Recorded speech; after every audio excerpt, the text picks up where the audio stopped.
ಹಾಗಾಗಿ ಇಲ್ಲಿ ಸೇವೆ ಸಲ್ಲಿಸಿದ್ದಕ್ಕೆ ಸ್ವಾಮಿ ಕೃಪೆಯಿಂದ ನನ್ನ ಮಗ ಇವತ್ತು UPSC ಪರೀಕ್ಷೆಯಲ್ಲಿ IFS 66ನೇ ರ್ಯಾಂಕ್ ಬರೋ ರೀತಿ ಸ್ವಾಮಿ ಆಶೀರ್ವಾದ ಮಾಡ್ದ.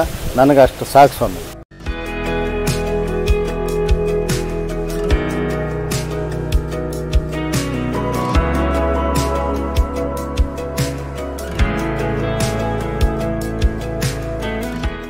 ನೋಡ್ರಿ, ಇದು ತಿರುಪತಿಯಿಂದ ಸ್ವಾಮಿ ಮೊದಲನೇ ಹೆಜ್ಜೆ ಇಕ್ಕಿರೋದು. ಇದು ಮೊದಲನೇ ಹೆಜ್ಜೆ ಇಕ್ಕಿ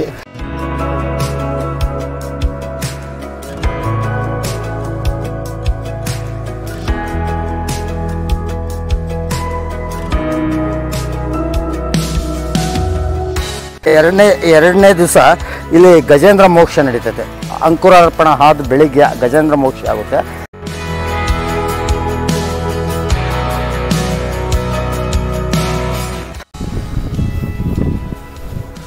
ಸ್ನೇಹಿತರೆ, ಬೆಟ್ಟ ಹತ್ಕೊಂಡು ಹೋಗೋಣ.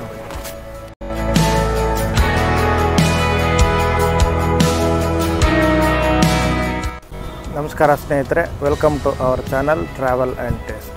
ಈಗ ನಾವು ಬಂದಿರುವಂಥ ಪ್ಲೇಸ್ ತುಮಕೂರು ಜಿಲ್ಲೆಯ ಮಧುಗಿರಿ ತಾಲೂಕು. ಈ ಮಧುಗಿರಿಯಲ್ಲಿರುವಂತಹ ಹಿಸ್ಟಾರಿಕಲ್ ಪ್ಲೇಸಸ್ ಮತ್ತು ದೇವಸ್ಥಾನಗಳಿಗೆ ಭೇಟಿ ನೀಡೋಣ ಹಾಗೂ ಅವುಗಳ ಇತಿಹಾಸ ಮತ್ತು ವಿಶೇಷತೆಗಳನ್ನು ತಿಳಿಯೋಣ. ಸೊ ಬನ್ನಿ ಸ್ನೇಹಿತರೆ, let's begin the journey.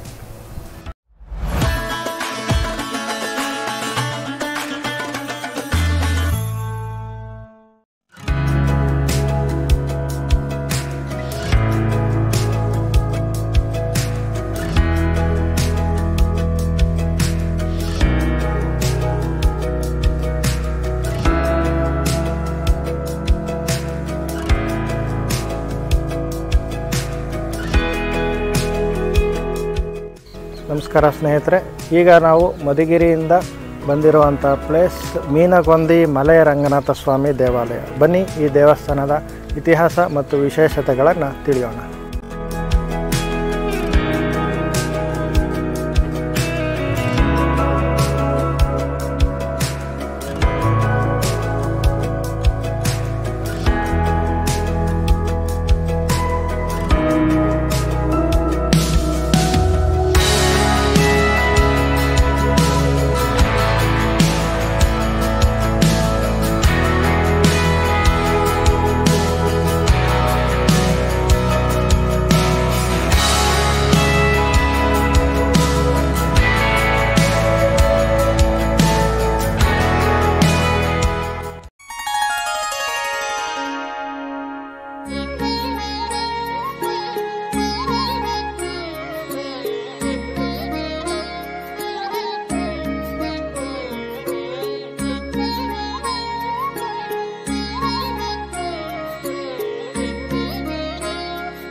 Sir, ಇದು ಪುರಾತನವಾಗಿರ್ತಕ್ಕಂಥ ದೇವಸ್ಥಾನ. ಶ್ರೀ ಮೀನಗೊಂದಿ ಮಲೆರಂಗನಾಥ ಸ್ವಾಮಿ ಅಂತೇಳಿ ಕರೀತಾರೆ. ಇದು ಎರಡನೇ ತಿರುಪತಿ ಅಂತೇಳಿ ಕರೀತಾರೆ. ತಿರುಪತಿನಲ್ಲಿ ಏನು ನಡೀತೈತೆ ಅಷ್ಟೇ ವಿಜೃಂಭಣೆಗೆ ಇಲ್ಲೂ ನಡೀತೈತೆ. ಹಾಗಾಗಿ ಸ್ವಾಮಿ ಕೃಪೆ ಏನಾದರೂ ನಮ್ಮ ಮೇಲೆ ಬಿತ್ತು ಅಂದರೆ ಅವನು ಹೂವಿನ ಸರ ಎತ್ಕೊಂಡಂಗೆ ಎತ್ಕೊಂತಾನೆ. ಹಾಗಾಗಿ ಇಲ್ಲಿ ಸೇವೆ ಮಾಡ್ತಕ್ಕಂಥವ್ರು ಯಾರೂ ಕೆಟ್ಟಿಲ್ಲ. ಹಾಗಾಗಿ ಇದಕ್ಕೆ ಲಕ್ಷಾಂತರ ಭಕ್ತಾದಿಗಳಿದ್ದಾರೆ. ಇದು ಸ್ವಾತಿ ನಕ್ಷತ್ರದ ದಿನ ಪ್ರತಿ ವರ್ಷ ಜಾತ್ರೆ ನಡೀತೈತೆ, ರಥೋತ್ಸವ ನಡೀತೈತೆ. ಇಲ್ಲಿ ಹೆಚ್ಚು ಕಮ್ಮಿ ಅವತ್ತಿನ ದಿವಸ ಹೆಚ್ಚು ಕಮ್ಮಿ 1 ಲಕ್ಷ ಜನ ಸೇರ್ತಾರೆ. ಇಲ್ಲೆಲ್ಲ ಪಾರ್ಕಿಂಗ್ ವ್ಯವಸ್ಥೆನೇ ಸಿಗೋಲ್ಲ, ಅಷ್ಟು ಜನ ಸೇರ್ತಾರೆ. ಹಾಗಾಗಿ ಪವಿತ್ರವಾಗಿರ್ತಕ್ಕಂಥ ಕ್ಷೇತ್ರ. ನಾನು ಇಲ್ಲಿ ಈ ಕ್ಷೇತ್ರದ ಮಹಾಭಕ್ತ ನಾನು. ಹಾಗಾಗಿ ಇಲ್ಲಿ ಸೇವೆ ಸಲ್ಲಿಸಿದ್ದಕ್ಕೆ ಸ್ವಾಮಿ ಕೃಪೆಯಿಂದ ನನ್ನ ಮಗ ಇವತ್ತು UPSC ಪರೀಕ್ಷೆಯಲ್ಲಿ IFS 66ನೇ ರ್ಯಾಂಕ್ ಬರೋ ರೀತಿ ಸ್ವಾಮಿ ಆಶೀರ್ವಾದ ಮಾಡ್ದ. ನನಗೆ ಅಷ್ಟು ಸಾಕು ಸ್ವಾಮಿ. ಅವನು ಸ್ವಾಮಿ ಸೇವೆನ ನನ್ನ ಜೀವನ ಇರೋ ತನಕ, ನಮ್ಮ ಮಕ್ಕಳ ಜೀವ ಇರೋ ತನಕ ಮಾಡ್ತಾನೆ.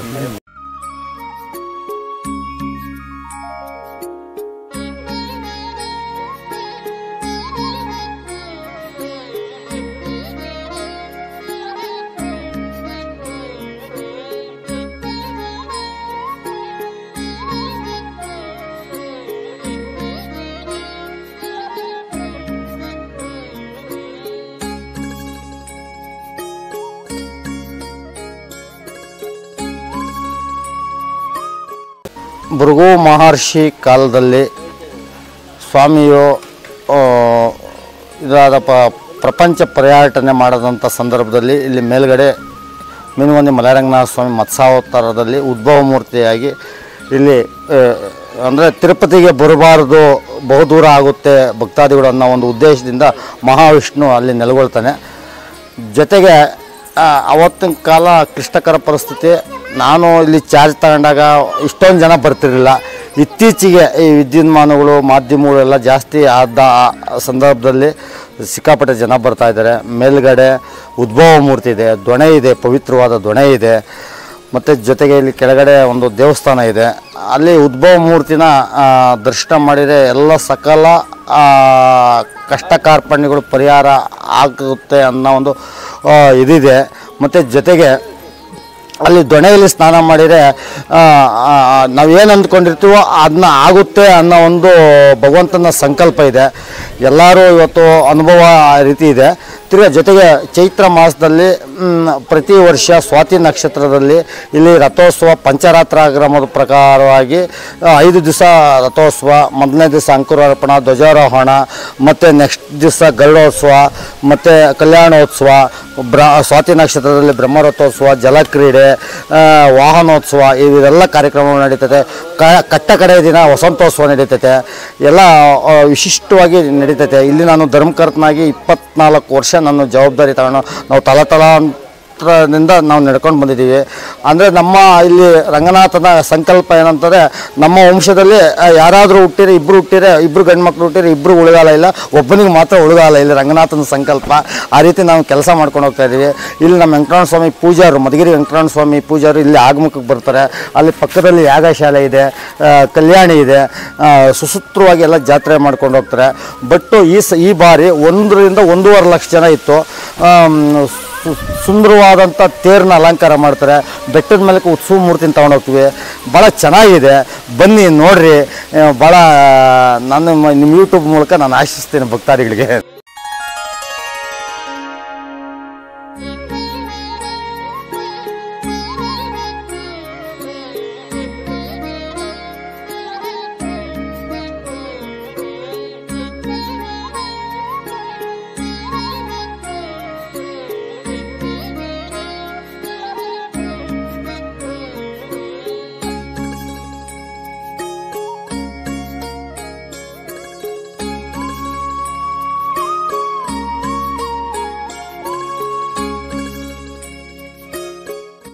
ಜಾತ್ರೆಯಲ್ಲಿ ಅದು ಶೀಟ್ ಹಾಕಿರೋದು, ಅದು ಉಗ್ರಾಣ. ಅಲ್ಲಿ ಉಗ್ರಾಣದಲ್ಲಿ ಜಾತ್ರೆಗೆ ಸಾಮಾನು ಸರಜಮ್ನೆಲ್ಲನೂ ಅದರಲ್ಲಿ ಹಾಕ್ಕೊಳ್ತೀವಿ. ಅದರಲ್ಲಿ ಹಾಕ್ಕೊಂಡು ಪ್ರತಿ 5 ದಿವಸದ್ದು ಏನು ಬರ್ತತೆ ಜಾತ್ರೆದು ಎಲ್ಲ ಸಾಮಾನು ಸರಜಮಗಳು ಭಕ್ತಾದಿಗಳಿಗೆ ಮತ್ತು ನಮ್ಮ ಕೈವಾಡದವ್ರಿಗೆ ಏನೇನು ಕೊಡಬೇಕು ಗೌರವಧನಗಳನ್ನೆಲ್ಲ ಅಲ್ಲೇ ಕೊಡೋದು. ಇಲ್ಲಿ ಎರಡನೇ ದಿವಸ ಇಲ್ಲಿ ಗಜೇಂದ್ರ ಮೋಕ್ಷ ನಡೀತೈತೆ. ಅಂಕುರಾರ್ಪಣ ಆದ ಬೆಳಿಗ್ಗೆ ಗಜೇಂದ್ರ ಮೋಕ್ಷ ಆಗುತ್ತೆ. ಅಲ್ಲಿ ಗಜೇಂದ್ರ ಮೋಕ್ಷ ಅಂದರೆ ಗಜೇಂದ್ರ ಈ ಆನೆ ಮೊಸಳೆಯನ್ನು ಹಿಡಿಯೋದು ಆ ಟೈಪ್ ಎಲ್ಲ ನಮ್ಮ ಪುರೋಹಿತರು ಎಲ್ಲ ಇರೋ ಭಕ್ತಾದಿಗಳಿಗೆಲ್ಲ ಹೇಳ್ತಾರೆ. ಪರಮಾತ್ಮನ ಯಾವ ರೀತಿ ಧ್ಯಾನಿಸ್ಬೇಕು, ಅಹಂ ಏನಂದರೆ ಅವನು ಗಜೇಂದ್ರ ಯಾವ ರೀತಿ ಮೆರೀತಿದ್ದ ಅನ್ನೋದನ್ನ ಇಲ್ಲಿ ಹೇಳ್ತಾರೆ. ತದಾದ ನಂತರ ಲಾಸ್ಟ್ನೇ ದಿವಸ ಇಲ್ಲಿ ವಸಂತೋತ್ಸವ ದಿವಸ ಸ್ವಾಮಿಗೆ ಎಣ್ಣೆ ಮತ್ತು ಸೀಗೆಕಾಯಿನ ಹಾಕಿ ನೀರು ಹಾಕಿ ಇದು ಓಕ್ಳಿ ನೀರನ್ನು ಸೇವೆ ನಡೀತದೆ. ಇದು ಯಾಗಶಾಲೆ ಸರ್. ಯಾಗಶಾಲೆಯಲ್ಲಿ 5 ದಿವಸ ಹೋಮ ಹವನಗಳನ್ನೆಲ್ಲ ಮಾಡ್ತಿರ್ತಾರೆ ಆಗಮಿಕರು ಬಂದುಬಿಟ್ಟು. ಇಲ್ಲಿ ಪಂಚಕಳಶ ಮತ್ತು 101 ಕಳಶ ಎಲ್ಲ ಹೂಡ್ತಾರೆ. ಈಗ 101 ಕಳಶ ಕಾಣೋದಿಲ್ಲ, ಹೋಮದ ಕುಂಡ ಮಾತ್ರ ನಿಮ್ಗೆ ಕಾಣ್ತೈತೆ. ಜಲಕ್ರೀಡೆ ವಾಹನ ಸರ್. ಇಲ್ಲಿ ಬ್ರಹ್ಮರಥೋತ್ಸವ ಬೆಳಗ್ಗೆ ನೈಟ್ ನಡೆಯುತ್ತೆ. ಸುಮಾರು ಒಂದು 65,000 to 70,000 ಜನ ಇಲ್ಲಿ ಇದು ನೋಡೋದಕ್ಕೆ ಬರ್ತಾರೆ. ಇಲ್ಲೇ ಸ್ವಾಮಿನ ಜಲಕ್ರೀಡೆ ಬೊಂಬೆಗಳನ್ನೆಲ್ಲ ಇಟ್ಟು ಸುತ್ತ ಪ್ರಭಾವಳಿಗಳು ಮತ್ತು ದೇವ್ರನ್ನ ಇಟ್ಟು ಎಳಿತೀವಿ. ಅಲ್ಲಿ ಸುಮಾರು ಒಂದು 65,000 to 70,000 ಜನ ನೈಟ್ ಇರ್ತಾರೆ ಇಲ್ಲಿ. ಸುಲಿಗೆ ಸೇವೆ ಎಲ್ಲ ನಡೀತೈತೆ. ಇಷ್ಟ ಆಗುತ್ತೆ ಸರ್.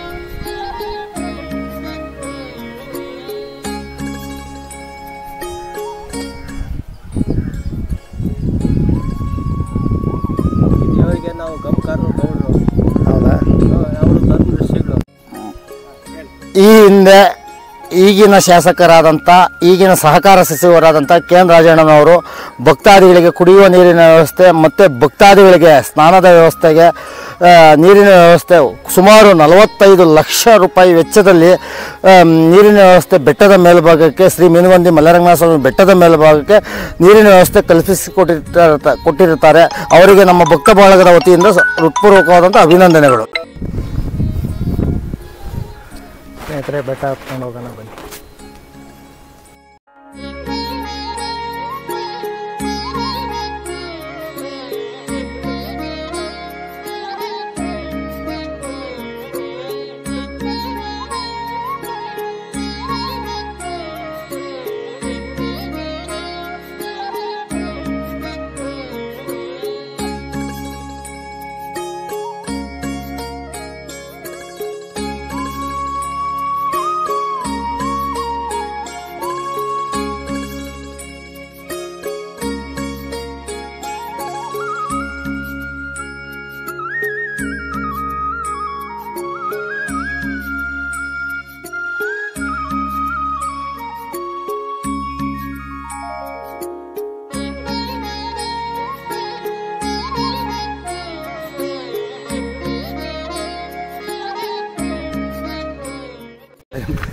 ನಾನು ತುಂಬ ಆಯಾಸದಿಂದ ಇದ್ದೇನೆ. ನೋಡ್ರಿ, ಇದು ತಿರುಪತಿಯಿಂದ ಸ್ವಾಮಿ ಮೊದಲನೇ ಹೆಜ್ಜೆ ಇಕ್ಕಿರೋದು. ಇದು ಮೊದಲನೇ ಹೆಜ್ಜೆ ಇಕ್ಕಿ ಇರೋದು. ಇದು ಚಿಕ್ಕ ಪಾದ ಅಂತಾರೆ, ಅಲ್ಲಿ ದೊಡ್ಡ ಪಾದ ಅಲ್ಲಿದೆ, ಅಲ್ಲಿ ಗಾಳಿ ಗೋಪುರದ ಹತ್ರ ಇದೆ. ಇದು ಚಿಕ್ಕ ಪಾದ, ಇದು ಚಿಕ್ಕ ಪಾದ. ತಿರುಪತಿಯಿಂದ ಭಗವಂತ ಅಲ್ಲಿಂದ ಯಾರನ್ನೂ ಇಲ್ಲಿಂದ ದೂರದಿಂದ ಬರಬೇಡ್ರಿ ಅನ್ನೋ ಉದ್ದೇಶಕ್ಕೆ ಇಲ್ಲಿ ಬಂದು ದರ್ಶನ ಭಾಗ್ಯ ಕೊಡೋದಕ್ಕೆ ಇಲ್ಲಿ ಬಂದು ಬೆಟ್ಟದ ಮೇಲೆ ನೆಲೆಗೊಂಡಿರೋದು. ನೋಡಿ ಸ್ನೇಹಿತರೆ, ಚಿಕ್ಕ ಚಿಕ್ಕ ಮಕ್ಕಳೆಲ್ಲ ಬೆಟ್ಟ ಹತ್ತಿ ಇಳಿತಾ ಇದ್ದಾರೆ. ಹೇಳು, ಏನನ್ನಿಸ್ತು ಬೆಟ್ಟ ಹತ್ತಿದ್ದು? ತುಂಬಾ ಖುಷಿ ಆಯ್ತು. ಆಮೇಲೆ ಸುಸ್ತಾಗ್ಲಿಲ್ವಾ? ಇಲ್ಲ. Very good. ಇಲ್ಲ.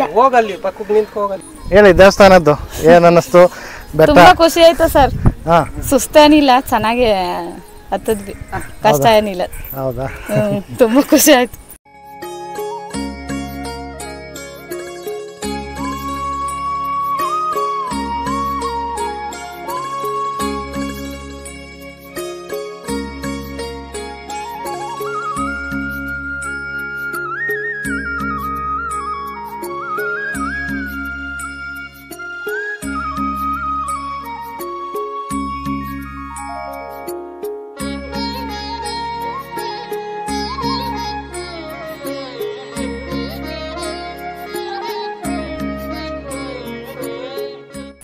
ತಿರುಪತಿಯಿಂದ ಬರುವಂಥ ಸಂದರ್ಭದಲ್ಲಿ ಇಲ್ಲಿ ದೊಡ್ಡ ಪಾದ ಅಂದರೆ ಚಿಕ್ಕ ಹೆಜ್ಜೆ ಮತ್ತು ಇಲ್ಲಿ ದೊಡ್ಡ ಪಾದವನ್ನು ಇಟ್ಟಿದ್ದಾನೆ.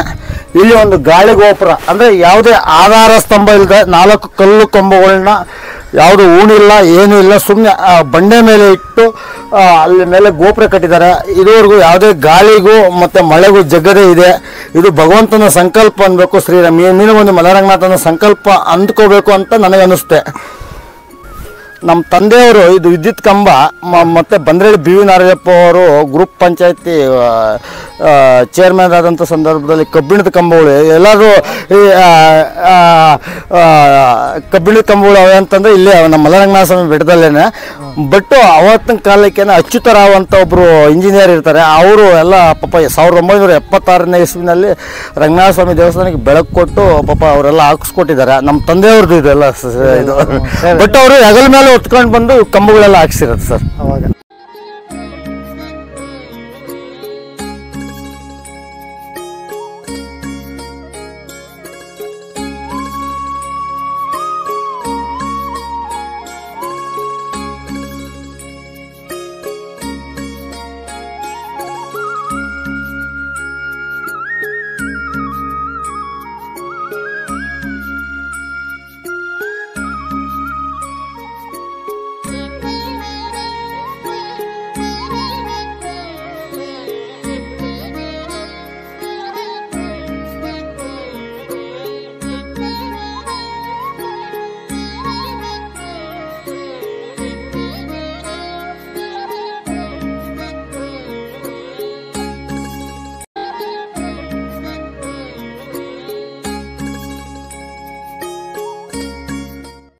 ಬರುವ ಭಕ್ತಾದಿಗಳಿಗೆ ಇದನ್ನೇ ಅಭಯ ಕೊಡೋದು, ನಾನಿದ್ದೀನಿ ನೀಟಾಗಿ ಇರ್ರಿ ಅಂತ. ಲಕ್ಷ್ಮಿ ಒಂದು ಶ್ರೀದೇವಿ ಒಂದು ಮತ್ತು ಭೂದೇವಿ. ಈ ಅಮ್ಮ ಭೂದೇವಿ ದೇವಸ್ಥಾನ, ಉದ್ಭವ ಭೂದೇವಿ. ಈ ಅಮ್ಮ ಉದ್ಭವ ಭೂದೇವಿ ಅಮ್ಮನವ್ರ ದೇವಸ್ಥಾನ. ಉದ್ಭವ ಶ್ರೀದೇವಿ ದೇವಸ್ಥಾನ ಒಳಗಡೆ ಇದೆ ಉದ್ಭವ ಮೂರ್ತಿ.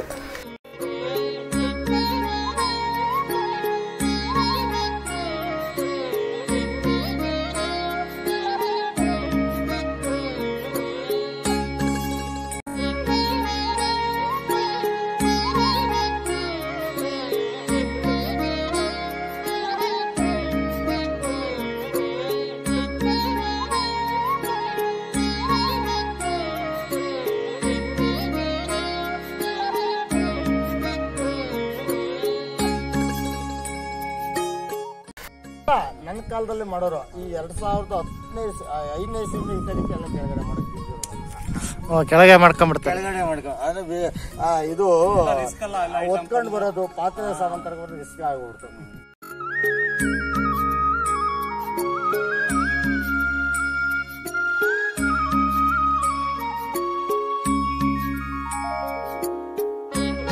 ಮೀನಿನ ಆಕಾರ ಗುಂಡು ಮೀನಗೊಂದಿ ಆಯ್ತು ಇದು. ಅಂದ್ರೆ ಮಲೆ ಅಂದ್ರೆ ಬೆಟ್ಟ ಉದ್ಭವ ಆಗಿರೋದು ರಂಗನಾಥ ಸ್ವಾಮಿ. ಮತ್ಸ್ಯಾವತಾರದಲ್ಲಿ ಉದ್ಭವ ಆಗಿರೋನು. ಇಲ್ಲಿ ದೊಣೆಯಲ್ಲಿ ಇರ್ಬೋದು, ಕೆಳಗಡೆ ಕಲ್ಯಾಣಿಯಲ್ಲಿ ಇರ್ಬೋದು, ಎಷ್ಟೇ ಮೀನುಗಳನ್ನ ಹಿಡಿದ್ರು ಅವರು ಸರ್ವನಾಶ ಆಗಿ ಹೋಗಿದ್ದಾರೆ. ಇಲ್ಲಿ ಮೀನ್ ಹಿಡಿಯಂಗಿಲ್ಲ, ಇಲ್ಲಿ ಹಿಡಿಯಂಗಿಲ್ಲ, ಇಲ್ಲಿ ಮೀನ್ ತಿಮ್ಮಂಗಿಲ್ಲ. ಅದು ಭಗವಂತನ ಸಂಕಲ್ಪ ಇಲ್ಲ.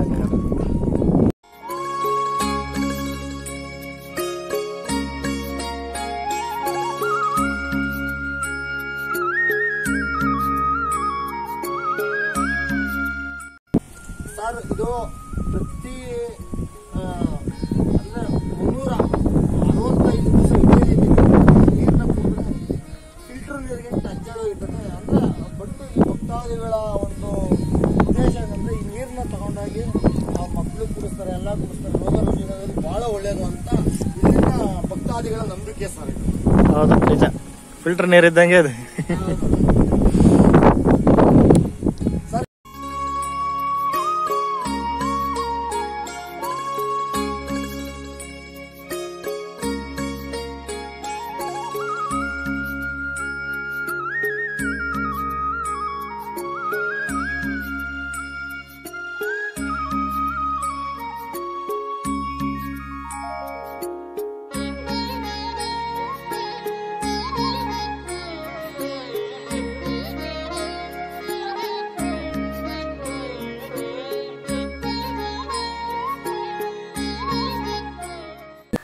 ಸ್ನೇಹಿತರೆ ನೋಡಿದ್ರಲ್ಲ, ಇದಿಷ್ಟು ಮೀನಗೊಂದಿ ಮಲೆ ರಂಗನಾಥ ಸ್ವಾಮಿ ದೇವಾಲಯದ ಇತಿಹಾಸ ಮತ್ತು ವಿಶೇಷತೆ. ಈ ದೇವಸ್ಥಾನದ ಬಗ್ಗೆ ಪ್ರತಿಯೊಂದು ಮಾಹಿತಿಯನ್ನು ನೀಡಿದಂಥ ಈ ದೇವಸ್ಥಾನದ ಧರ್ಮಕರ್ತರಾದಂಥ ದೇವದಾಸ್ ಅವರಿಗೆ ಹೃತ್ಪೂರ್ವಕವಾದ ವಂದನೆಗಳು.